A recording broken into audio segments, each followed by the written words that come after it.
What is going on, everybody? Welcome back to the Sorta Interesting Podcast, and welcome back to our Pirates of the Caribbean review series, where we are reviewing the OG Pirates trilogy. Actually, that's a lie. Don't believe that. It's just the Turner Saga, which includes the first three movies and one more movie. Turner Classics, which is what's that last movie called? The one with Javier Bardem. At Worlds? No, that's the third one.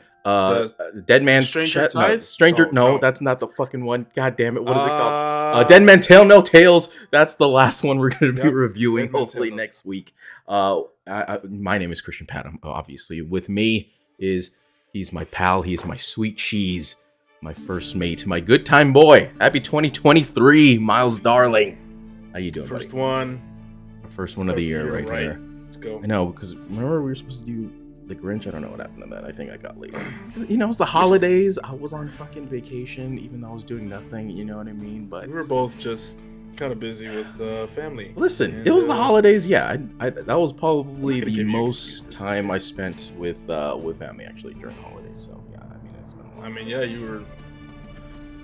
I was back for the first time. Exactly. Yeah. So I was out there gallivanting with the family, as they say. Since before the pandemic, really. Any resolutions for the new year? I mean, we're about to get into a table topic right now. We could lead into that. Any resolutions? Let's see here. Finish school. Oh, there you go. Yeah, finish school. That was the big one. I mean, you're doing well on that. I got other ones. I got other ones that I never fucking. Maybe we could. I'm gonna throw those in there. Maybe you and I both. Maybe we could both stick to a better schedule. You know what? Once I get this thing built in my place with a table and the fucking cameras and shit, maybe it'll be easier for us to stay on a set schedule. It's fucking, man. Life. We're not professionals. We're just doing this for funsies. So no, this is our hobby. Okay. Takes over. Well, let's get into a side podcast, Myles. Let's get into a table topic to get our brain juices going. Question for the day is, what was your grandmother's signature dish? Grandmother's signature dish. Yours is interesting. You got a white grandma and you got a Filipino grandma. Yeah. My white one is Catella Deli. Oh, I love Catella Deli. Fuck yeah, dude. Oh my god, I haven't been to Catella Deli in a long time. God damn. Yeah, she doesn't cook. Shout out to that matzo ball soup, though. That's okay. Catella Deli's fucking fire. Straight up. You guys don't know Catella Deli's a staple down here on it's like a Jewish restaurant, actually. Cyprus, yeah. Great bakery. Fantastic. Just American food. Yeah. Just American size. Good sandwiches. Too. They got like a deli, a lot of desserts and cakes and shit. Lots of desserts. Yeah. If you go inside though, it looks like it's stuck in like 1995. Oh, they updated. Oh, they did? Oh shit. Yeah. I haven't been there in like maybe 5 or 6 years, so I don't know. Yeah. I actually haven't been since they renovated, but I did see it was just construction. Okay. Yes. Anyways, that's her go-to. That's the white grandma. The Filipino, traditional Filipino food. She makes good lumpia, turon. Yeah. Sisig. So she does make those like traditional dishes then. Okay, that's good. Yeah. Yeah, what's the one with the intestine? The black one? No, I thought that was blood. That's blood. Intestine. There's a lot with intestine. And maybe it was black. Maybe it was brown. It was a little bit of both. Depending on how you mix that shit. I'm trying to think. I have 2 grandmas. Oh no, wait. How many grandmas do I have? Yeah, I got like 2 grandmas. One grandma I don't really talk to, so don't mention that. Yeah, I've got 2 grandmas. I'd say like the grandma does cook. She every holiday she cooks 2 things. Right? She cooks beef adobo for every holiday and cooks pancit bihon. So she cooks those 2 things every single holiday whenever she comes by. So I did learn how to cook the beef adobo, but man, that's a lot of fucking steps, dude. It's tough. Is it really? It's a lot, yeah. And the next thing I was like, hey, teach me how to cook kare kare? And she was like, that is advanced. I don't know if you got the stuff to take. I was like, really? Oh, wow. Okay. Sorry. She was like, that's going to take forever to cook because, you know, it's like that, the oxtail where you got to like put it in a pressure cooker, like old school style and fucking, but I was like, I got an Instant Pot, you know what I mean? So we could speed up that process. So yeah, but this shit's expedited. Yeah, that's what I'm saying. It's not old school anymore. We got to fucking, you know, pour the water on top of the pressure cooker to just fucking undo the thing, which scares me every time. I don't like pressure cookers. Like, I don't know how to use it. So, I mean, Instant Pot, I could do that, but I don't know if it's the same or what. Diane's mom just dropped off some food and the old school pressure cooker. Oh, what'd you bring? God, I don't know the name. It's got to be good Filipino food. There is what's the soup with like the bok choy in it? What is that bok choy? It's like pieces of leek or no? It's not sinigang, is it? Sinigang, yeah. It's like a little soury. Oh yeah, sinigang. Oh god, I love that. Sini, yeah. Sin is what I call it. Yeah. Oh, it's a sin. That's what it is. That's how good it is. And then some adobo. Oh, I gotta come over then. God damn, that sounds so fucking good. It was. I'm pretty sure it's good. Oh, it's already gone. Damn. Oh, well, that's okay. But yeah, I don't know. Well, I mean, I've been. There's a lot of the other stuff though. There's still a lot of. I want to learn how to cook like the good Filipino foods, but that's like a gift of the curse, man. Like all that shit, that is not healthy for you at all. Maybe there's like TikTok out there that's like, hey, here's a alternate twist on you know these recipes that are terrible for you. My mom should do that because here's a healthy version. Her thing is she makes the health. That's why my grandma's I like my grandma's version if I'm really like once in a while. Yeah, it has to be once in a while. Superior. Yeah. But my mom's, I could eat that like all the time because she makes it healthier. Oh, okay. So well, what's your mom's signature dish? Did she get that from your grandma? Yeah, she tweaks it. She adds her own, you know, she adds vegetables to it. She kind of cuts back on some of. She uses leaner meats. That's good. But it still makes it really, really good. If we could use some like less salt in some of these fucking things, because goddamn, dude, it is just so goddamn salty. Because they do the high sodium and then they put that patis. Patis. Yeah. But a lot of people don't know about that patis. So grease and all that shit. Yeah. Really, what brings that brings it all together right there. But my mom, your mom too. What's her signature dish though? My mom. I'll tell you what my favorite dish is that she makes is lasagna enchiladas. Oh, it's, she layers them in a baking dish, just like lasagna with the tortillas as the enchiladas. She layers it with the sauce. She throws olives in there. Okay, that's I've seen that in like normal like enchiladas. Yeah. Marinated chicken. She uses chicken, and the sauce she does a verde and a rojo. Ooh, both of them. Oh, wait, no, two different she separates. Okay. Yeah. What is green and red? What color does that make? Green and red. Is that blue? Shit, I'm terrible. If it's blue or red. No, yellow. Oh. No. I don't know. No way it goes brighter like that. Oh man, I'm terrible. I don't remember. Diane's the interior designer. Whatever. That's like fucking elementary school shit. I know. God damn it. Green those colors and red are in everything. RGB. Fuck. Hold on. I gotta get to the bottom. What? Red and green? Oh, fuck. What? Depending on how you mix that shit, I guess. And green make. Fucking brown. God damn it. That's disgusting. Never mind. Fuck that. Okay, never mind. Yeah, I don't want those two together. But that shit is fuego, and she puts the cheese in there. Obviously, that's a once in a while kind of thing. My favorite thing that she makes. What about yours? My mom, she makes Filipino beefsteak, which is pretty simple. It's just like beef and like onions and with like a little sauce, which is really good. But that's like it's cooked down. Yeah. You know, my dad actually makes. When we used to work when we used to work together at Mitsubishi Motors, he used to make. They used to have a chili cook-off. And he made that shit so fucking spicy every goddamn year, but everybody fucking loved it. I don't know why. Everybody loved that shit, and it was really cool though. Man, that shit is gone. Obviously, that office is turned into a fucking Amazon. God damn it, Elon! You fucking not Elon. What's his name? Fucking Jeff Bezos. That place has been destroyed now. It's a goddamn Amazon warehouse. But yeah, we had chili cook-offs back in the day, and it was really cool because we got to try like.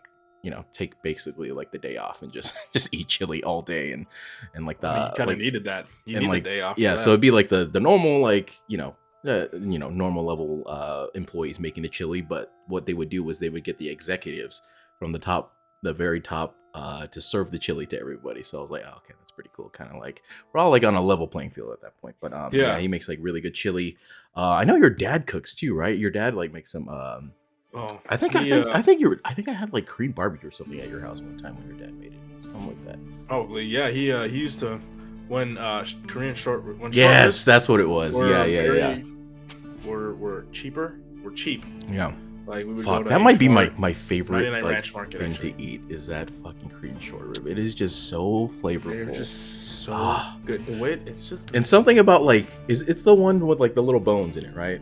The little it's ribs just cut the other way. There's something so satisfying about cleaning those little bones where you could just eat like tear it off and it's just that little bone left. And you're chewing on like the fat slash like cartilage around the bone, a little bit, and you get the good meat with some rice, some nice white rice. With like that Korean like marinade on top of it too. It's just it's so soy sauce, good. Like that base is that marinade is with green onions in it. Yeah. So he would make that marinade. And he would buy short ribs by like he would buy many pounds of short ribs from 99 Ranch. It used to be cheap. Yeah. Now everybody fucking wants it. Korean barbecue at home, Korean barbecue at the restaurant. Thanks a lot, COVID. You know so what now I'm saying? The fucking prices are skyrocketed. Even before COVID, that shit was skyrocketing. Yeah. He stopped buying it. But that was that's probably one of the best things he's ever made. He's smoked. He smoked ribs recently for Thanksgiving. Ooh. Or no, right before Christmas. That's right. You guys have a smoker, right, at your house? I can't remember right now. He's got two smokers. Oh my god. Was it the Traeger one? Yeah, it was, right? Yeah. He's got a Traeger, and he's got a like a traditional like you gotta stoke that bitch. Was it the pellet one that you guys had? Yeah, the pellet. Yeah, but that's what the Traegers, the automatic ones. Oh, that's right. Pellets, yeah. These little flavored. They're hickory, applewood, whatever, cherry.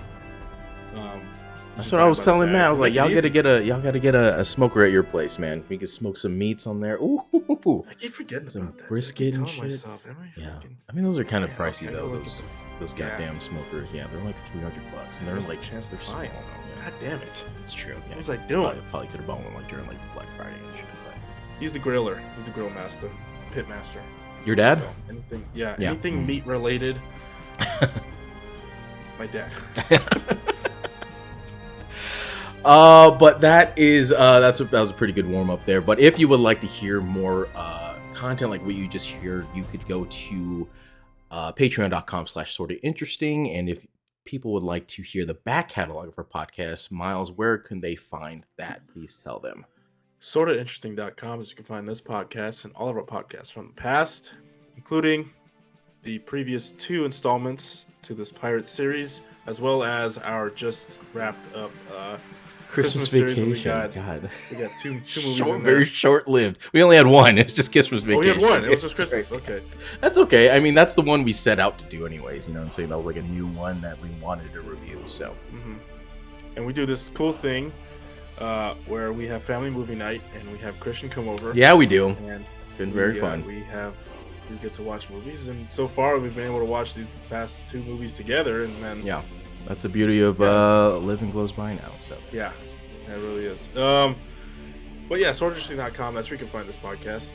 That's also where you can find the links to our YouTube, our Patreon, our socials, Instagram, Twit, whatever. Make sure to hit us up, give us a 5-star review or whatever on anything.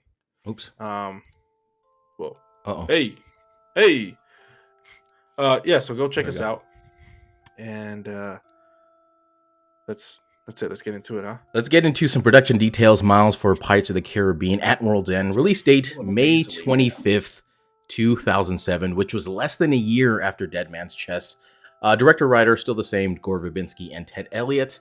A budget, Myles. Get ready for this budget, okay? There's a whole lot of fucking things that I had to write about this budget that you're not ready for. A little trivia fact before we get into that. The most expensive film ever made at the time, not adjusted for inflation. The budget ran to $300 million. which is more than the budget of all 3 Lord of the Rings movies combined. Serious? Myles. And it was also $25 million more than Dead Man's Chest, and it puts it at number 6 for the highest budget of all time, right below Avengers of Infinity War. Like, can you fucking believe that? The budget for this movie, that must have went all to that like last battle at the end. Because it was all like a lot of CG was and that shit. First one? I don't remember talking about this when the first Pirates. The first one, let me see here. What's the fucking first one called? Curse of the Black Pearl. You said 25 mil more than the last. So the budget for the first one was 140 million. Okay, and then Dead Man Tell No Tales. Fuck, where's that one? Oh wait, no, that's Dead Man's Chest. Dead Man's Chest was 225 million, which 25. Was 100 million more than the first movie. And then now this one, what the fuck did I just say? 300 million. 300 million more. 25 million more than the Dead Man's Chest. Number 6 highest budget of all time. And then the box office, disappointing. $106 million less than Dead Man's Chest, 960 million. But it did make it the highest grossing movie of 2007, above Harry Potter and the Order of the Phoenix and Spider-Man 3. They tripled their fucking... I mean, yeah, I guess, but like you're still making less than the last one. It's like, fuck, you kind of took a hit there.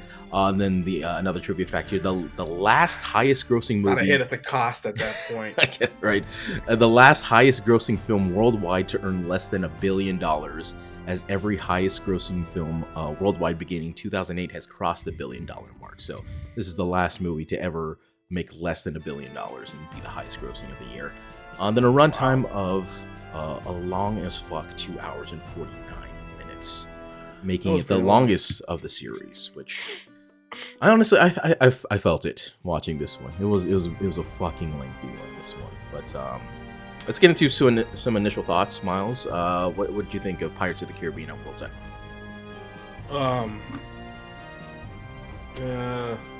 I don't remember. No, I do remember. I watched this one on a DVD. I think it was at Nick's house. For the first time. I wasn't impressed then. Knowing what went into it, like the shit and all that. And yeah. Still I don't really care. It's whatever. This movie it's very long. That's why. It's really long. Very fucking long. Too long. You feel it. I feel like I felt this one more than I felt. I was more antsy watching this one than I was watching Avatar. I agree. That was over 3 hours. That being said, it looks great. I mean, the acting was good by the Bill Nye. Always, he's cool. Kira's always cool to look at.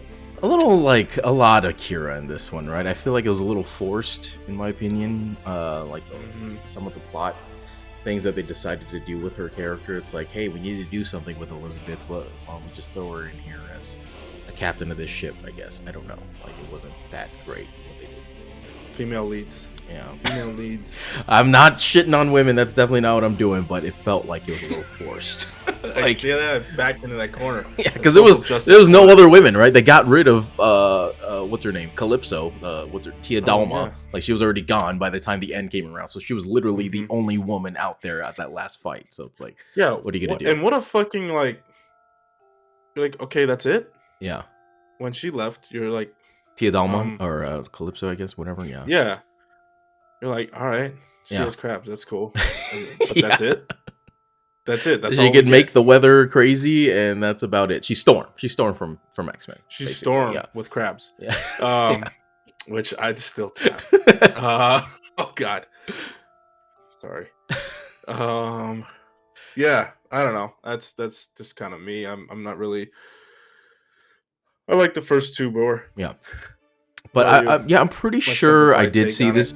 I'm pretty sure I did see this in the movie theater, but I can't remember which. That's all you need to know, right? That's how forgettable it was. I did not remember anything about it watching in the movie theater, but this one is definitely the one that I've seen the least out of all three of that. But that being said, I did enjoy this movie with this rewatch that we did with you and the Villalba family there. But let's get into some of these things that I did like. I did like Barbosa being back. as a good guy this time.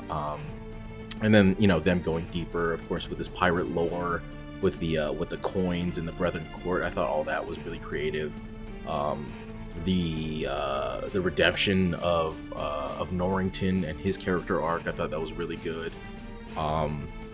Then also overall the character arc of Will Turner, Orlando Bloom, I thought his character arc was probably the best out of all the characters in this whole series from start to end. And with that being said, I think Jack Sparrow would probably had the worst character arc out of all of them, because literally at the end of this movie, he's basically back at square one. Like literally the start of Pirates of the Caribbean, Curse of the Black Pearl is what happens at the end of this movie. It's like you didn't really change anything at all. Jack Sparrow is basically the same exact character that we saw, which is cool, but like it's kind of useless. But I did think. You think that's why they kind of shifted?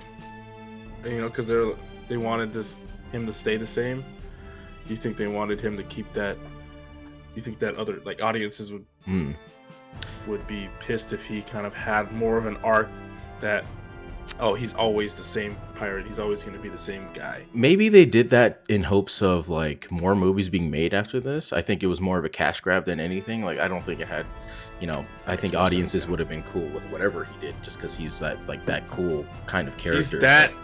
Yeah, he's that, you know what. But I think it was the total cash grab. They left his story wide open at the end of this just to create more movies with his character. But I'm not mad at it. You know, I'm cool with that because now we get him in more movies. But I think it's one of the coolest like climactic fight scenes with a super creative ending with Will's character arc at the end there. Beckett getting his ass handed to him in one of like the coolest slow motion scenes at the very end of that movie. But things I didn't like the Calypso thing.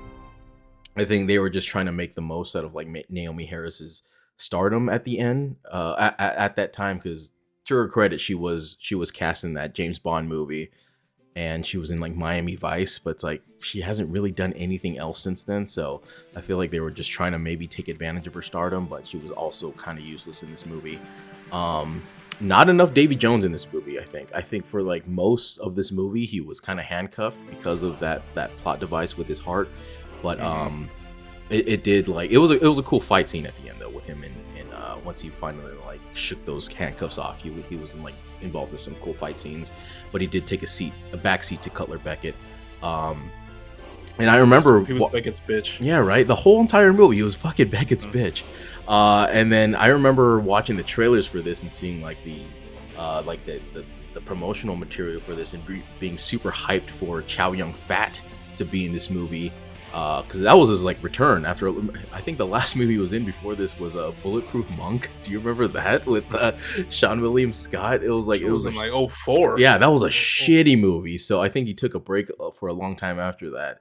But yeah, when I was super hyped for his comeback, and Hard Boiled is probably one of my favorite movies of all time. But he didn't do shit in this movie, and he was killed off almost immediately. He had maybe 15-20 minutes of screen time, so that was a major letdown. And at this point in this storyline, this story arc, I am definitely over the Will and Elizabeth love story that's been going on since the first movie. It's like, why do they have forced to love triangle? Exactly, like why do they have to make it so complicated in this movie? Can't they just like be married and be like in a relationship? Like, maybe they have to make it so complicated. There's obviously so much more going on. Totally, right now. Yeah, that's the least of their worries for sure. Yeah, you know? Especially at the end. The first movie. Yeah, especially at the end when they're like, Barbossa, can you marry us on this ship right now? I'm like, what the fuck does this got to do with anything? Like, can we focus on like surviving? Like, what the fuck do you got to be married for? What were they doing that for? Was that because like they were about to die? I think it was because like I think they were like about to go down, and it's like, hey, this is our last chance to finally married get couples married. Can't testify against each other, even though in court. Maybe I don't know. Maybe they want to consummate right there and then, right there in front of Barbossa. He's like, we want it to count right now. Barbossa's fucking touching himself in the corner. But you know, snip his nipples off with this. But overall, I did think this was I did think it was a good end cap to this Turner saga. But little did I know that there's another movie. So Now that there's this new movie out here, we'll see how that changes things. But I thought this was a perfect ending to this whole Turner Saga thing. But maybe they'll improve it. I don't know how they could possibly improve over that, especially after this like end credit scene. But we'll see with this new one. I'm excited about this new one because I haven't seen any of it. So, but Myles, let's get into the plot rundown for Pirates of the Caribbean. All right, Caribbean. Great Pirates start. of the Caribbean. Pirates of the. This is the Yoda read at World's End. Movie opens up. Lord Cutler Beckett. He's a lord. He's a lord now. Lord? Yeah. He's always been a lord. Nah, Cutler. The Cutler Beckett executing anyone associated with piracy in Port Royal and orders Davy Jones to destroy all pirate ships. So he's got all these pirates or anybody who is. This scene took way too fucking long. Yeah, this was a long scene. Yeah. This was like this intro scene. This intro scene reminds me of those intro scenes where they have like the characters' names coming up, or like the intro. They should have had that overlaid onto it if they're gonna do this bullshit. They're having them sing fucking sea shanty songs. The singing I didn't like. Yeah, I didn't like that. Well, they're all getting hung. Yeah, hanged. Hanged. They're all hung. I learned that from Sherlock. Thank you, Benedict they're getting Cumberbatch. hanged. Yeah. Okay. They're all getting hanged. I think it took way too long. They all look dirty, disgusting, just like pirates would be. Great. Get rid of them. Yeah. They haven't brushed their teeth. Get rid of them. Filthy spies.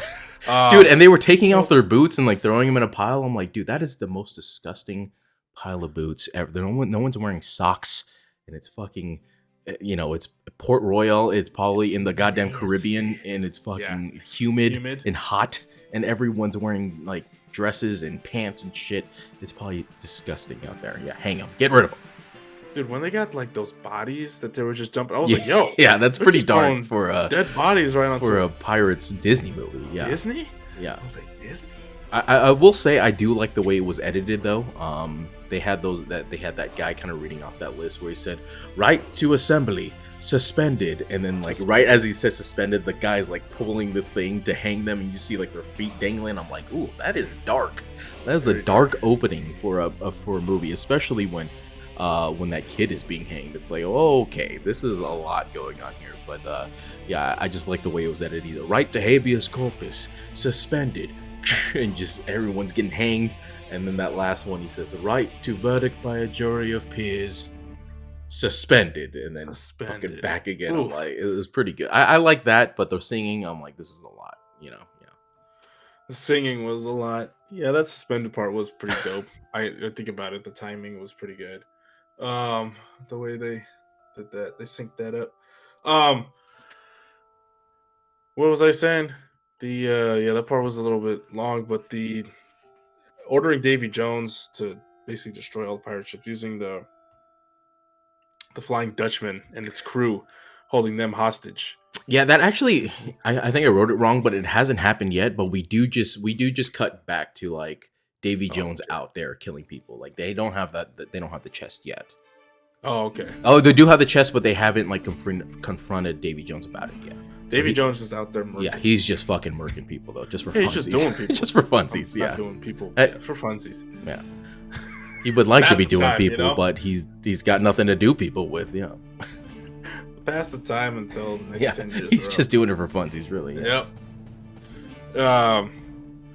Orders Davy Jones destroy all pirates. A little child is about to be hanged when the prisoner starts saying, "Hoist the colors," and talking about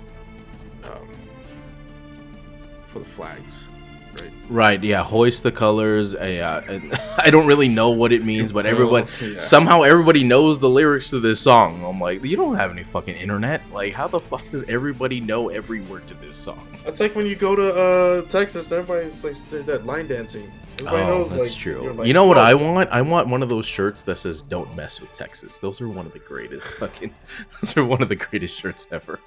Don't mess with Texas. I'll make sure. Tell your sister to send me one. It's fucking dope. Yeah, I'll have her get one. Megan, if you're listening, get one. There you go. Yeah. Compel the 9 pirate lords to convene at Shipwreck Cove. That's right. Yeah, because what's his name? The guy's like, "Hey, Lord Beckett." They started singing, and then Beckett's like, good. I like it. I love it when they struggle. You know, I love it. I love it when they struggle. That's my favorite.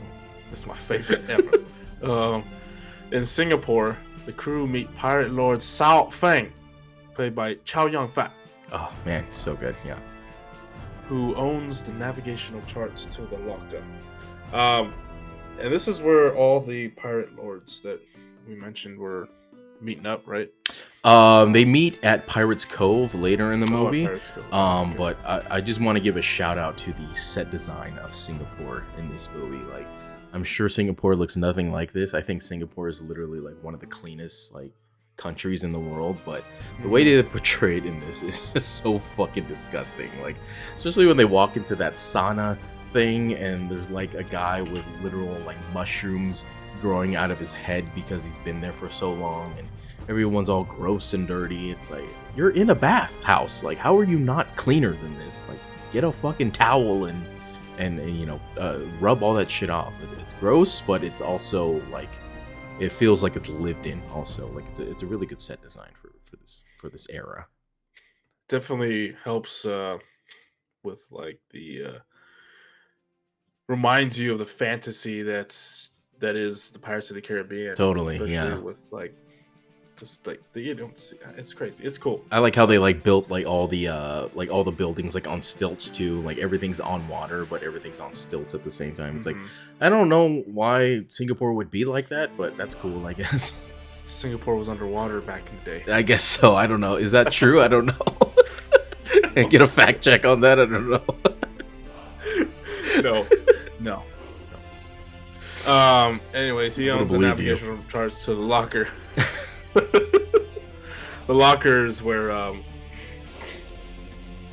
wait, where's the locker? The locker is just like in like I think it's like a purgatory kind of thing where it's like purgatory. Purgatory. Like it's like in Purgatory. between like the afterworld and the normal world. It's like a little like in between area. I don't know. Yeah, you're not dead, but you're not alive. You're unalived. Yeah, I still don't really know. They didn't really do a good job of explaining it in this. But yeah, they should have at least said purgatory once or something. Yeah, that's true. Yeah, they didn't say that at all. They are then attacked by the East India Trading Company, like their logo, because it's like, oh shit, we know the East India Trading Company. Yeah. They're so big on in our textbooks, you know.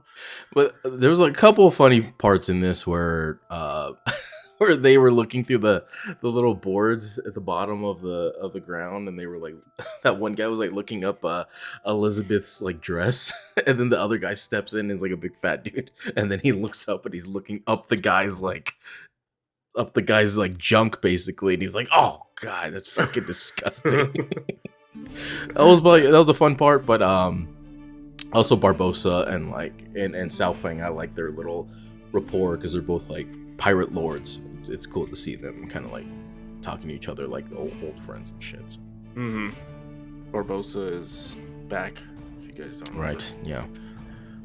And then Flaming Dragon as well, that we forgot to explain that. Flaming Dragon is back. Yeah, that's right. He's the he led those dirty Asians. No, I'm just kidding. He led those guys to or they were the crew of the ship. They were part of Sao Feng's crew, and then they eventually joined with Elizabeth later. Yeah. That's what it was. Okay. Yeah, my timeline's all a little rusty. Okay. Anyways, because Pirate Lord Jack Sparrow has never named a successor before being dragged to Davy Jones' locker, Hector Barbossa, Will Turner, Elizabeth Swan, Tia Dalma, and the surviving crew of the Black Pearl plot to rescue Jack. And the reason why they need to rescue Jack is one of the pirate lords. Yeah, he has one of the pieces of 8 as well. It's confusing because there's 9, but it's a piece of 8. I just noticed that while watching this again. I was like, wait a minute. Pieces of 8? Oh, what the fuck? Like, I didn't. It still doesn't make sense to me. But it was whatever. A little not 8 confusing. Pieces of 8, but there's 9. Yeah. I don't fucking get it. There's 9 of them, and each one has a piece of 8. Piece of 8. So there's always going to be one more piece. I don't understand. Maybe they introduce one more later as they went on. As in, like it looks like It's an 8. I don't It's get 8 it. pieces, I don't know. it's Brethren Court's cool. I'm I sure. like that. That's like some like Sopranos shit when they all come together. It's like the leaders of the gangs. You know what I'm saying? Everybody meets up for a meeting. You know. meeting of the minds. Yeah. Yeah. Okay. At some point, we cut back to Beckett. He sees the Dutchman is out of control, destroying every ship in its path. So he That's the part where Beckett's friend was like, Davey Jones, he's a loose cannon. He's a loose cannon, sir. And he's like that weird, like, sort of like Scottish accent going on. But that's when Beckett, he's like looking through the micro glass thing, and he's like, Jesus, this guy's fucking out of control. Yeah, he's just goddamn. Yeah. He's just running riot. He's doing his own thing. What my question is though, I was watching this just kind of like skipping through the movie again. He's looking at him through the looking glass thing. I'm like, why doesn't fucking the Dutchman just turn around and shoot Beckett in the face? Like he doesn't know that he has the chest. He could just shoot him right there. He's like really close to him, but I never really understood. Maybe he's just I don't know. It's a good point. God damn it. That would have made it a lot better. Just all out fights all the time, just from the get go. Because that would have made this a lot like more. He would have been able to be like, yo, it gets down to the point where it's like, yeah, I got this. Yeah. You know, he's about to kill him. He's got the knife to the heart. Yeah. Like, yeah. Instead of them going to them. Yeah. He sees that's good. Damn, we should rewrite this. He sees the Dutchman is out of control, destroying every ship in its path. So he basically holds Jones and the Dutchman as his prisoner under the threat of stabbing his heart. Which is, I like this scene though, because when they basically board the Dutchman, and then fucking Davy Jones is like, "What the fuck is going on here? Why are you guys here?" And then they kind of like they show the chest and all the guys with their guns like pointed towards it. With that one guy. Smug Scottish dude that you're talking about, he's overlooking all. Yeah, that guy's a fucking dickhead. But I do like when Davy Jones was like, the Dutchman sails as its captain commands, and then Beckett's like, hold on, wait a minute, and the Dutchman is to sail as its captain is commanded, because I got the fucking heart right now. So I do like that. He's like, wait, hold on, say that again. Say that again. He's pointing to his ear like, what was that? I didn't quite catch that. You said captain, right? That's me. I'm in charge. I'm HNIC now. That's what HNIC, all right? Beckett I come controls first. Dutchman. That's exactly what it is. Beckett comes first. I come first. He is captain now. He just Captain Phillips him. Which is pretty cool, because you're basically commanding like the greatest ship in all of the seas right now. So you've got complete control. Yeah. It's like in Monopoly when you get the 2 blues right in the beginning of the move, or right at the beginning of the game. It's like, fucking, I'm ready to go, baby. Like, I don't need nothing else. I got the 2 blues. Yeah, I'm getting hotels. I'm building hotels on these bitches. If you just land on one of those, you're out. You're out of the game. Done. That's all I need. Yeah. Remember collecting $200? Yeah, give me that shit right now. I'm glad you're happy with your oranges over in the corner, but I've got the blues. That shit reminds me every time I think about Monopoly. It's that video of the guy taking the little kid's money. He was like, the kid's just he's ugly crying and everybody's laughing. I love it. Or that Louis C.K. is like, everything you own is mine now. And I'm going to use it to destroy your sister, right? Monopoly is such an evil game, but it is so much fun when you're in that fucking driver's seat. When you're winning. Man, there was a certain like they gotta study that. So we gotta study that, like what it does to people's brains when you get into that position. Those are the people you gotta look out for. Yeah. Which is, I'm one of those. Like, I will fucking destroy you, and I love it. I will have no remorse. I fucking love it. Make super packs with we take them out, but at the same time, I'm gonna fuck. Or have you seen that one video of the kid where he lands on the taxes and he's fucking crying, and the dad's like, "Well, buddy, I got bad news for you. Like, this is real life. Like, life. You actually do have to pay taxes." Yeah, he's like, "I hate taxes," and the dad's like, "Well, Like, for real, you're gonna have to do that. So, it's a life lesson here. I might as well teach you about the birds and the bees too. While we're at it. God damn. I'm gonna do your mother right on top of this board right now. That's what's gonna happen. Yeah, we should play that one of these days. I love Monopoly. Yeah, I mean, we really should. We got 4 people in your house. We should fucking be playing board games. There's so many board games. Wait, there's so many we have too. Yeah, you do? Okay. God, we have so many board games. I mean, but Monopoly's like one of those where that might destroy some friendships. So maybe something else. But that's right. That's fine. You know what? I'm fine with that. You know what? I'm fine with that. I have Pokemon Monopoly. If that makes sense. Ooh, okay. There you go. Viridian City. Okay. Yeah, exactly. We're on the road to Viridian City.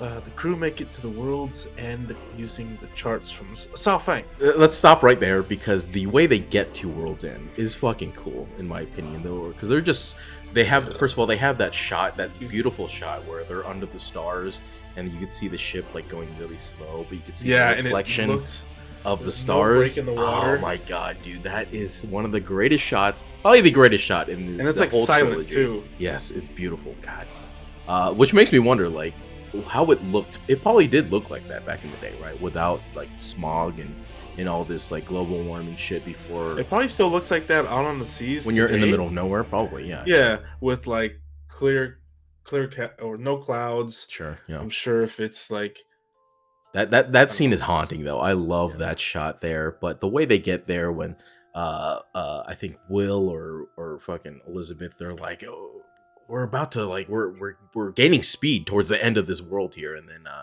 Barbossa's like, yeah, we're good and lost now. That's how you get to the world that can't be found, is you have to get like super lost. I don't know how he knows that. I don't know how he got back in the first place. They never really explained that, like how we got back to the normal world from Davy Jones' locker, but yeah, they just sailed away from the island, and all of a sudden it was. I really don't. Yeah, I don't. It was only him and Tia Dalma in that house, so it's like, did she fucking go over there and get him? I don't know, but I do like this part when they go over the edge of the world, and then it cuts to black, and I don't know if you remember this, but they start playing like audio from the ride, where they start playing like the old audio with the dead man tell no tales. Oh yeah. And like music from the ride, and I'm like, damn, dude, yeah. The skull. Yes. All that shit just gets me like right in the heart every time because of that fucking ride. That ride right there. Yeah. Woo. It's so good. Yeah, so they make it there.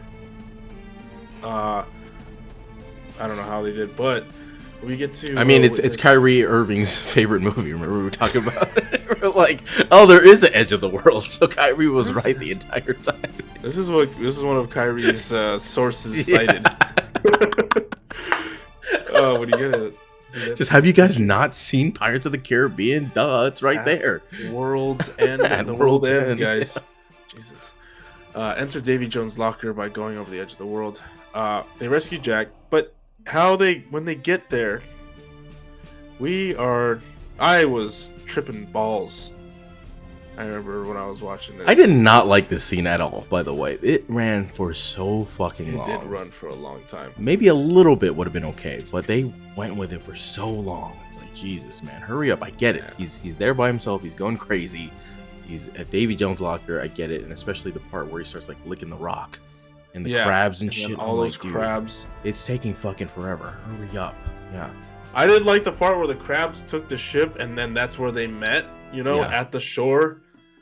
Or took him to the water. That was pretty cool. Yeah. Yeah. But everything Convenient else. timing, I guess. But, like, so he could have made it out of there himself, right? If that was the case. I mean, I guess so. He didn't have the charts though, so he needed that because especially when he was like talking to everybody, he's like, "You're cool to come with me. You're cool. Not you, Barbossa." And then Barbossa's like, "You're cool. Fuck you." And tell that bitch, And then Barbossa's like, "Wait a minute, I got the charts, Jack. You need me to come back." And he's like, there's my ship. He's like, oh, which is it so small? Yeah, that's the best part. He's like, pearl. It must be a tiny thing. Must be behind the pearl. It's like, I can't see it. And also that part, both barking orders at the same time too. He said, "Yeah." Oh yeah, we get that. We'll get that to that. Yeah, we're about to get there. We could say that in a little bit, but that first part where he approaches him, and he says, Hector. Hector. A little trivia fact here. The film is the first in the franchise in which Captain Barbossa's first name, Hector, is said. Interestingly, the writers did not initially plan on giving the character a first name. In the commentary for Pirates of the Caribbean: The Curse of the Black Pearl, Johnny Depp jokingly said that Barbossa's name was Hector. This comment was misinterpreted by fans to be the character's actual name, and thus left the writers to feel that they had no choice but to include it in the franchise. Oh wow! So by mistake, that became lore. Yeah, that was basically Johnny Depp's decision to name him Hector.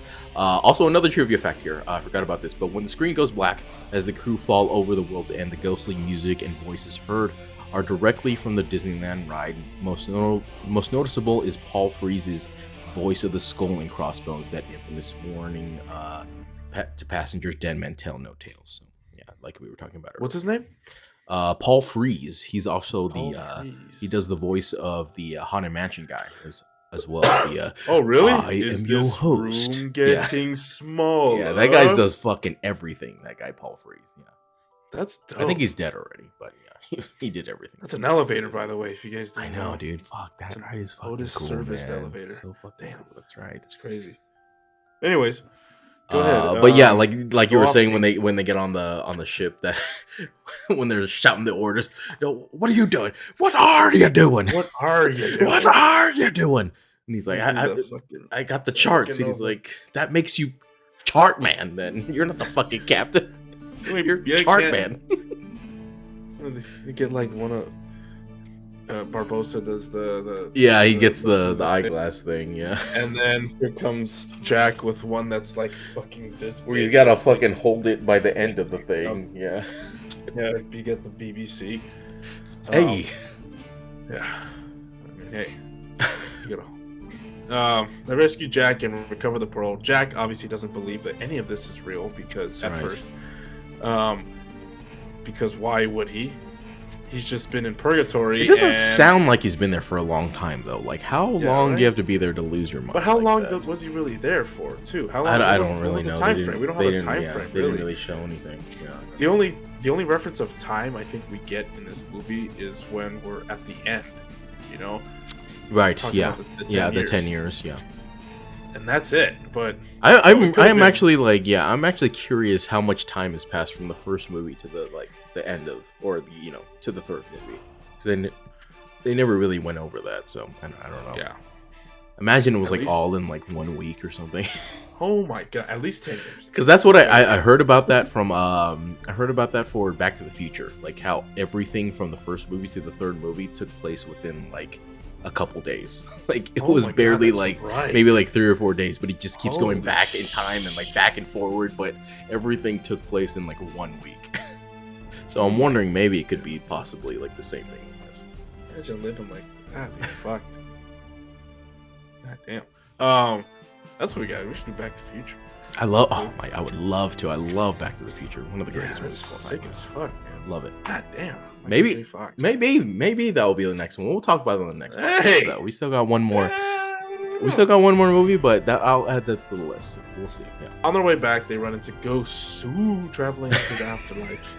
Fucking Elizabeth. It reminds me of Thor in Avengers Endgame. He's like, I fought the Dark Elves. Ooh. He's like, ooh. But that part was, I remember this part in the movie theater being like, oh, fuck. Like, that guy's fucking dead, man. When they see Elizabeth's dad, I'm like, oh, they just fucking executed this guy without telling anybody. They didn't even show anything on screen about this. And did like this act? They do this with like actors that like die. I don't know. Maybe he just run his course because like he was he's been useless though in this like last two movies. He was a big part in the first movie. Last two movies kind of useless. So, but I did like the way that she finds out though when she's like, "Hey, father, we're back. We're back to normal world." And then I thought this was another hallucination when I first saw this. Right. Movie. Yeah. And then Jack Sparrow was like, "Elizabeth, we're not back," and she's like, "Oh shit." And then I think we get into a lot of like exposition here crucial to the story, but it's just not really executed very well. Like, a lot of explanation is supposed to be going down here, but we learn that Davy Jones is the one who's supposed to be escorting these souls to the afterlife, but he refuses. Hence all that shit on his face, and why he turned into this monster is because he is not doing like his proper duty. He's just basically sticking around in the real world and just killing a bunch of people. So, which is why we also see Will at the very end of this movie.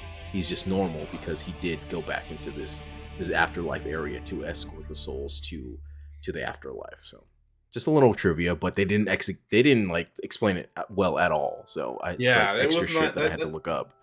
That's goddamn. That makes this so much more.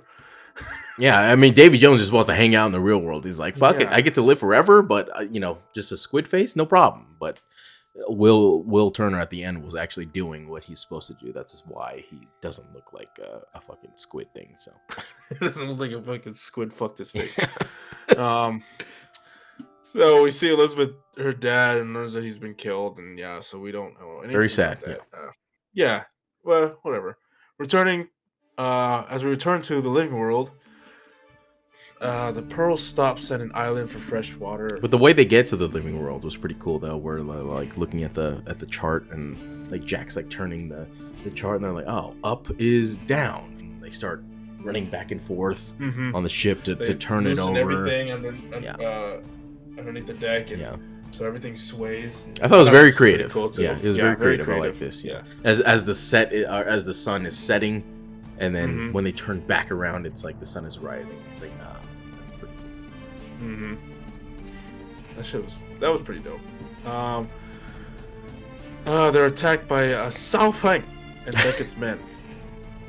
It's the only way to say that. Sao Feng. When they're at what island is this?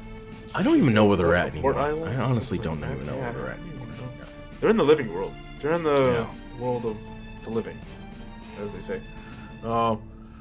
As Jack secretly negotiates his freedom with Beckett, Elizabeth is handed over to Fang. So this is the part in the movie where I'm like, this is a lot of like talking going on. There's a whole lot of like deals being made, and I still get confused. I've seen this movie, a couple times now, and it's been a long time, but I still get confused of like all these deals being made. Like, Will made a deal with Beckett, Jack made a deal with Beckett, and this thing with Sao Feng. It's like, this is too many deals going on right now. It's like playing Big Brother. It's like you got an alliance over here, but you're playing these people over here. It's like I don't know what's going on, but apparently, Jack does negotiate something with Beckett. I still don't really know what it was, but he negotiates something like that. If you don't know, I don't. Exactly. Yeah, there's just too much going on at this point. That's why I said Elizabeth is Sao Feng's sex slave. I mean, that's what he wanted her to be. Yeah. Because he believes that she is Calypso. Yes. Yeah. If you get to this next point here, exactly. Yeah. Who believes she is Calypso? Yeah. Cool. Sao Feng tells Elizabeth that the first brethren court bound Calypso in human form after she betrayed her lover, David Jones. David. I guess that is his name. Yeah, Davey. What the fuck? Davey. It does sound weird, yeah. It does. David Jones. David Jones. Fang plans to release her to defeat Beckett. And release her because she's powerful. I guess. I guess he knows what her power is, but we don't really know yet as the audience of what she could do. Which I kind of like. We just realized this is even her final form. Yeah, I like that, but at the end, it's like that payoff didn't really amount to anything. Yeah, it's like you're the god of what? I don't really know your storm. I guess I don't know what your power is. But if you want, I could take over for the rest of this movie here. Fang is attacked on his ship, and he's fatally wounded by Jones. And then as he's dying, he basically just appoints Elizabeth as his successor as captain, and then gives her the last piece of 9, or a piece of 8. What is it fucking called? I don't know what it is. 9 have 8. Yeah. Piece of 8. I don't know why he would give it to her and not Flaming Dragon, because Flaming Dragon comes in literally seconds after this happens, and he's like, "What the fuck what just happened?" She's like, "Well, he just made me the captain." It's like, I don't fucking believe you. If I was Flaming Dragon, I'd be like, "Give me that fucking thing. I don't believe you. I'm killing you right here, and I'm gonna be the captain." But I guess he just believes her, and she becomes I'm frozen. Uh-oh, you're frozen? No, something's going on with the it just froze for a minute. Oh, that might be your computer. I'm a little behind. Can you hear me though? I can hear you. Okay, that's fine. And you're up to date now. Okay. Cool. Yeah, I mean, you're fine. Yeah, everything's fine on my end, so as long as you can hear me. Cool. Yeah, I heard you. But yeah, so she is now the captain of Sao Fang's ship and his army. And then Admiral James Norrington frees Elizabeth and her crew from the Dutchman, but he is killed in the process. So a little bit of redemption here for James Norrington, which I like, because I think he kisses her too. I'm like, Elizabeth, how many fucking dudes are you gonna be kissing while you're fucking married to not even married yet to Will Turner, but you're kissing Jack Sparrow and you're kissing Will or kissing Norrington at the same time. It's like, dude, Norrington. He went down like a G though. He did though. Yeah, he went down like a soldier. He got killed by Bootstrap Bill though. And then Will is rescued by Beckett. And then we do get this funny scene where Will and Beckett are having tea on Beckett's ship, and then Beckett's like, I think you've already met Mr. Turner here, and then Will turns around, he's like, "Hey, what's up, man?" And then Bootstrap or Davy Jones is like, Mr. Turner, you come back. And then I think Will tells him that Jack Sparrow has been escaped from the locker.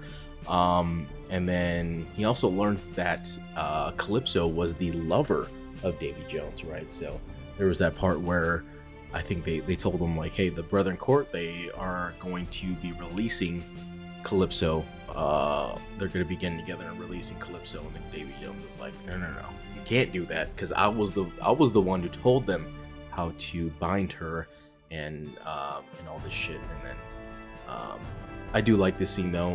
We get some more exposition here. Probably my favorite piece of exposition here, as they peel back the layers of this Davy Jones onion. They tell Jones about the plan to release Calypso. He gets oddly emotional. Shit keeps freezing, but I can still hear you. You can hear me? Okay. Oh yeah, you're a little behind, but but yeah, he gets oddly emotional here, and he's like, she cannot be trusted. Then Will connects the dots and finds out that Calypso is the woman that he actually loves, and the reason why he cut out his heart in the first place here. But I do like all this from Bill Nye. Bill Nye was fucking just kicking ass in the scene. He gets like super emotional and sad about Calypso, and then when I forgot what Will says, but he gets fucking pissed at Will, and he gets in his face and he knocks that cup out from his hand. He's like, do not fucking test me right now, bro. I will fuck your shit up right now, all right? Like, she might be the one who like broke my heart, but I will fucking tie your dick in a knot right now. And then the Pearl arrives at Shipwreck Cove, where Barbossa attempts to persuade the Brethren Court to release Calypso, while Elizabeth demands they fight back against Beckett. And this is the part where we see basically all the pirate lords from all of the different regions of the world. We get like one from from Africa. We get one from from Spain. One from like the Asian world. France. Yeah, that guy with like the fucking like that. You know, yeah, the whatever that powder on his face too. He looks like, you know what his face looks like? It looks like that. Remember the 5th of November, yeah, whatever his name is. Yeah, V. His face looks like that. And then to avoid a stalemate, Jack votes for Elizabeth, making her the king. Which I like this scene too, because they were like, Elizabeth was like, why don't we just like put it to a vote of who the pirate king should be? And then Barbossa was like, that doesn't work because everybody always votes for themselves. And then someone was like, all right, let's just vote anyways. Everybody votes for themselves, but Jack was like, Elizabeth Swann, I want her to be the pirate lord. And then we also see who's that guy from is it Aerosmith? The It's Shit, Steve Perry? No, not Steve Perry. Fuck. Steven Tyler? No, it's not Steven Tyler. It's the other guy. Not Steven Tyler, the other guy. Oh my god. Fuck. I said it too when we were Oh, what's his fucking name? Shit. Pirates of the Caribbean. Mick Jagger. No. God damn it. At World's End. Hold on, everybody, hold on. I got this, all right? It's going to be Keith Richards is his name. Keith Richards, that's right. He plays Captain Morgan in this and also plays Jack Sparrow's dad, which I'm sure he's a goddamn sailor. He's probably fucking everything in every port that he goes to. One of many children, probably. But he looks like shit, and he's still alive to this day, I believe. He looks terribly, Keith Richards. And he is, how old is he? Let me look here. He is 79 years old. He looks like he's 110. I don't know how he's still alive, but he looks terrible. I mean, this movie was what? Fucking like almost 15 years ago, and he looked terrible back then. Imagine how he looks now. But yeah, Elizabeth, Jack, Barbosa, Beckett, Jones, and Will parlay and trade Will for Jack, which was a very like convoluted and complicated scene as well.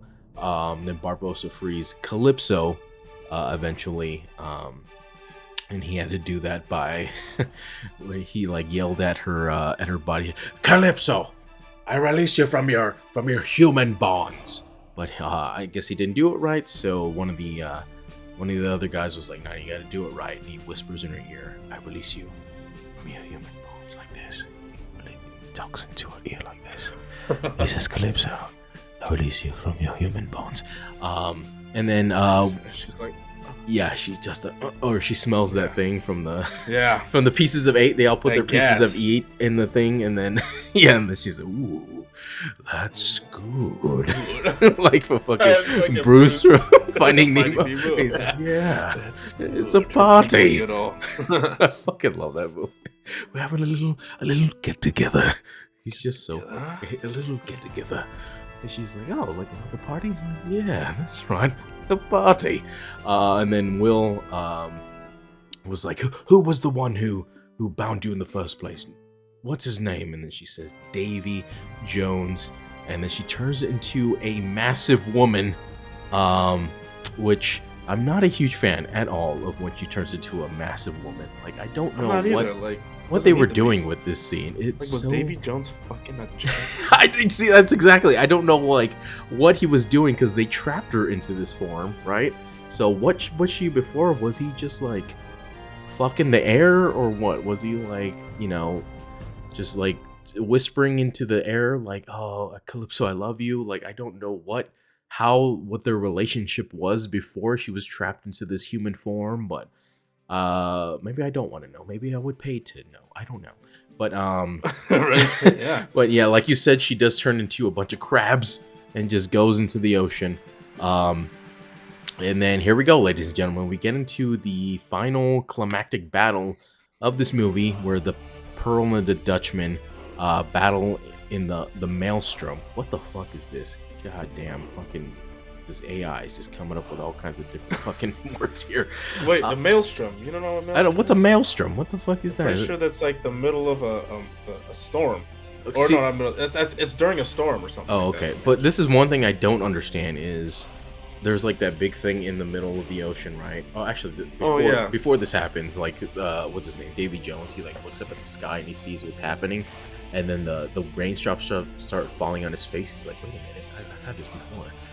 And then he's like, "It's Calypso," and he starts fucking like getting super mad. He's like, "They released her."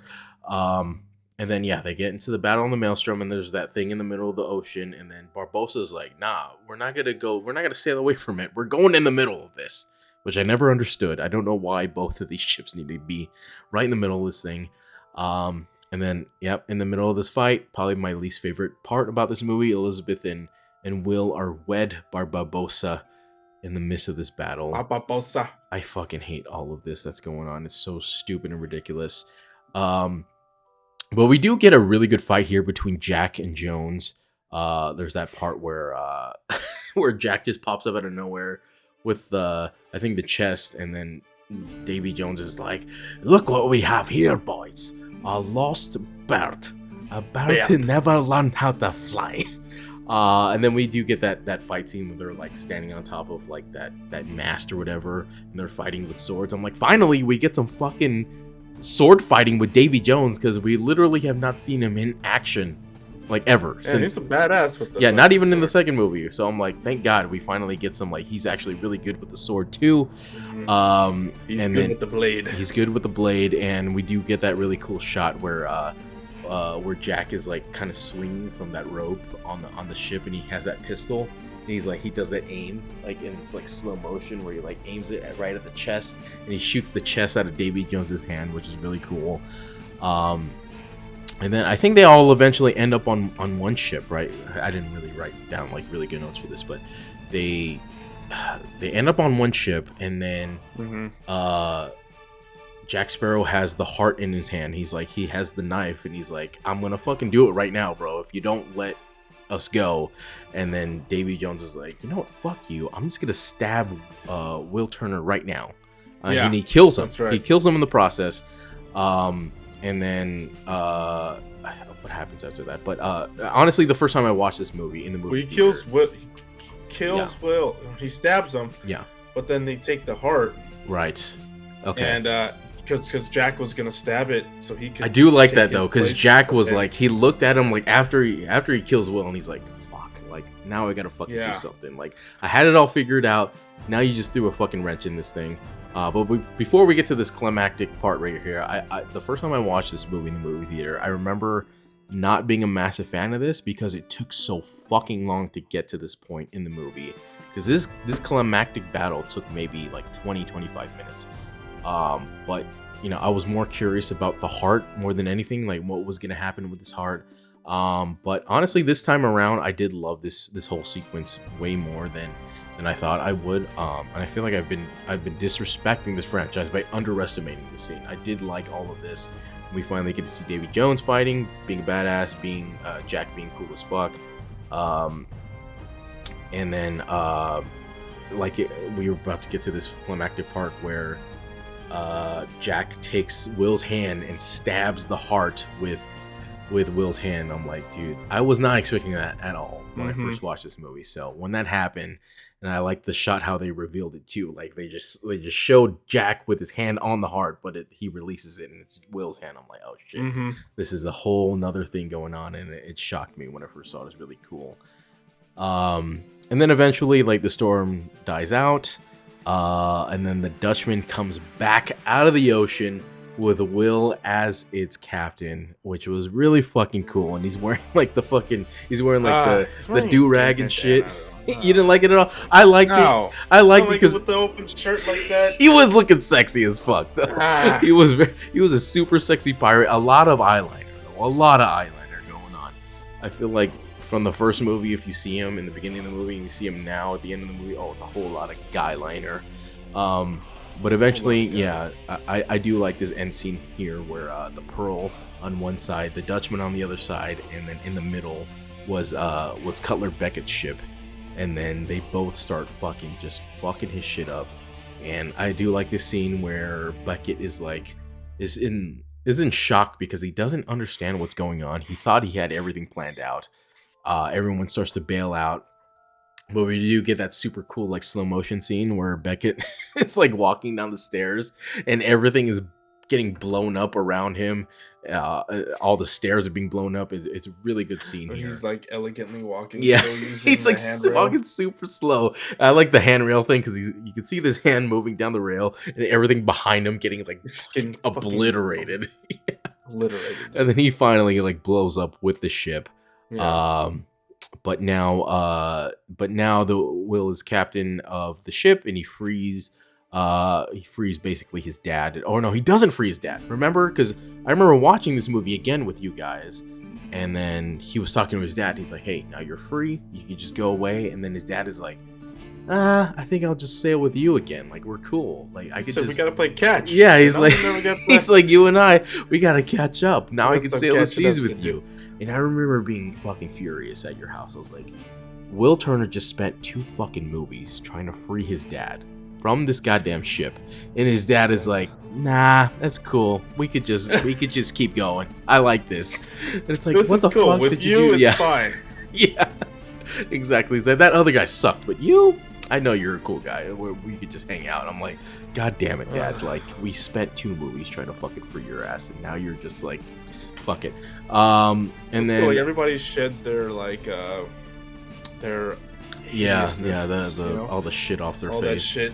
That hammerhead guy still looks the same. He's ugly as fuck. Then Will departs on the Dutchman, leaving Elizabeth pregnant and with the chest containing his heart, which is really cool because he's like, my heart will always belong to you. And then Barbossa steals the pearl again to find the Fountain of Youth. I don't think that was actually in the movie. I think this is AI just taking some liberties here. And then, oh yeah, that's right, because he tries to look at the charts again, and then he opens the chart and he sees a big hole in it where Jack is taking the middle part. Yeah, he's like, motherfucker. And then, yeah, like I said earlier in this review, where Jack Sparrow, we cut back to him and he's basically on a little like dinghy boat with like a little sail, and it's like basically like how we saw him in the beginning of the first movie, but now he has the charts to the Fountain of Youth. Which is in the next movie, which we're not going to review. So just know that they went to go try to find the Fountain of Youth. I don't know if they found it. I'm pretty sure they did. And then we do get a post-credit scene here, which is set 10 years later. Elizabeth, now a pirate known as the Pirate King, is shown sailing with her young son. Then they greet Will when the Dutchman surfaces. We see the green flash. He has returned back to the real life, or to the normal living life. And that's the end of the movie. He's able to... he can set foot on land. He can set foot on land. Yeah, for 10 years. So now we know it's at least 10 years. Yeah, and they've got a little one, which I don't know how that's going to work in the next movie that we're going to be watching, because they've got a kid. Supposedly, Will Turner and Elizabeth are returning in that movie, so which is why I put it on the list, but we'll see how it goes. I don't know how it's going to go. But that is the end of Pirates of the Caribbean at World's End. Myles, where are you going to put this in the ranking for the 3 movies that we've watched so far?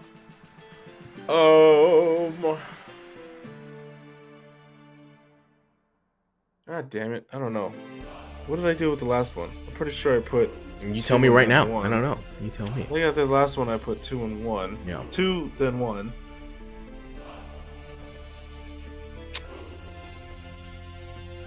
Is this one better than... That's up to you, my friend. You tell me. Yeah, I know. It is up to me. All right? You goddamn right. Don't say a goddamn word, okay? It goes 2, 1, 3. 2, 3, 1. 2, 3, 1. Oh, you think 3 is better than 1? 2, 1, 3. No, okay. 2, 1, 3. Yeah. Coming all the way live. Yeah, that sounds like definitely an area code, isn't it? 213 is an area code, I believe. 213, I think that's out by New York. Because I know 212 is definitely New York.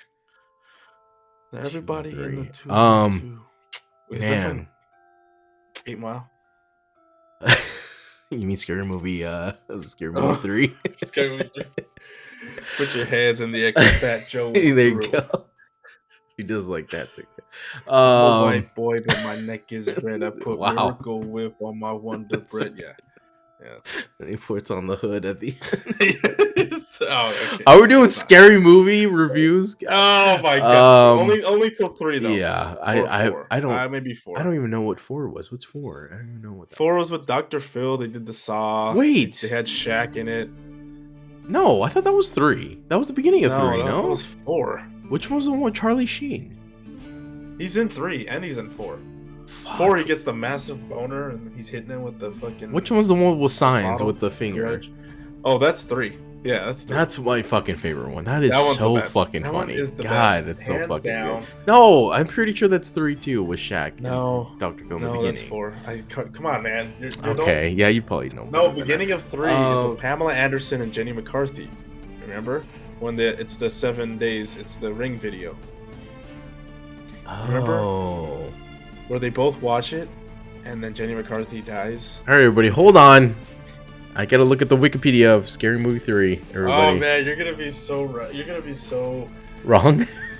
I am right. I just know that. All right. I What am the right. fuck? Are you fucking kidding me? Hold on. Scary Movie 3 is part of me. Fuck, you're right. God shit, damn it. You're fucking End of right. days. Katie and Becky talk about what Katie believes is a sex tape. Like Becca calls it a curse tape. Fuck. You're fucking right. She's like, oh, is that the one where they were doing it on the boat? And then they were doing it in the room? And they were doing the car. Wait, like, hey, maybe I like Scary Movie 4 better then. Hold on. That was the one with the Grudge, War of the Worlds. No, I don't like it better. Wait. No, you don't. 3 is the better one. Saw. Yeah, Saw was the beginning of 4, where it had Dr. Phil and Shaq in the room. And he's cutting his leg off at the ankle, and he was like, the other foot. He's like, wrong foot. That's right. They have the one where the guy on Oprah, he's doing the Tom Cruise thing where he's like fucking standing on the couch and shit. Uh-oh. You just froze up. I don't know what you said. Oh, well, that's okay. I mean, damn, dude. I thought it was that one the whole entire time. Fuck me. God damn it. Like, why the fuck did I... Breaks her wrist. That's right. Okay, anyways. Where am I going to rank this? I think I'm with you. It's got to be 2, 1, 3. 3 is definitely in the last place, unfortunately.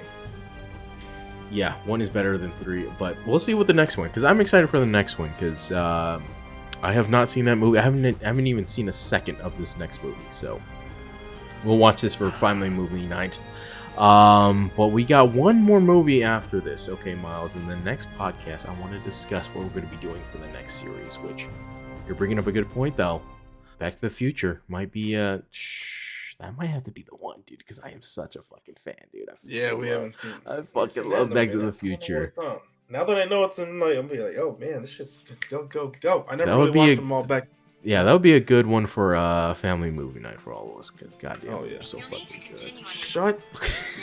Well, let's get into no, we have nothing to get into. That's it. But Myles, give them the plugs to the end of this shit. Yeah, give us the plugs of what they can find our roll podcast. Credits. We're out here. Yeah, there you go. SortaInteresting.com is where you can find this podcast and all of our podcasts from the past. The previous series was, I don't remember. God, I don't even remember anymore. We have Pirates of the Caribbean. We have the other ones up. We're gonna be doing the last one next week. Oh, previous series was Warrior shit, where we did all Warrior shit, Deadliest Warrior. Yeah, Deadliest Warrior. Yeah, half a year to do. No, this one took half a year. This Pirates took half a year.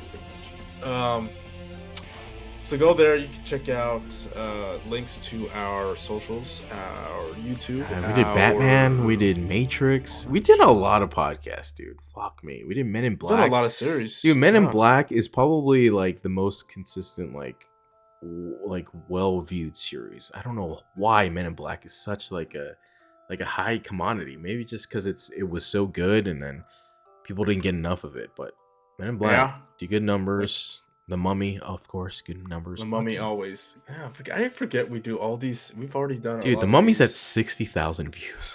The Mummy Returns is at 60,000 views. Mummy. Oh, Mummy. Yeah, go give us. We've done a lot. Goddamn. Yeah. On Apple Podcasts. Yelp. Fuck it. I don't know. It was a Google review. I don't know if that's Foursquare, LinkedIn. Yeah, I'm sure Christian's on there. I think I have. I definitely am on there. Fuck. Yeah, there you go. He's probably sexy. Hey. Don't tell him I said that. That's where you can find us. What do you got? That's it. That is it. Next podcast will be Pirates of the Caribbean. Don't Tell Me, Dead Men Tell No Tales. There we go. And then we will also be discussing which series we'll be doing next, which I got to figure it out. But yeah, I'm excited for this next one. I have not seen any of it. It's got Javier Bardem in it, and the return of the Turners. That is going to be the end of it. You know what series I was also talking about or thinking about? Is Rush Hour. Rush Hour 1 and 2. Like, fuck the third one. Third one sucks, but Rush Hour 1 and 2, bro, it's just so fucking good. We'll see. We'll talk about it later. We still got some time to think about that. But that is comedy. One of the greatest sequels. So like it's one of those dude. Like like when you talk about great. Shrek 2 is a great sequel. Timeless. Rush Hour 2 is oh my god. But we'll talk about it. But that is it for today. Have an interesting day, everybody. I'll see you later. Stay sweet. Bye bye.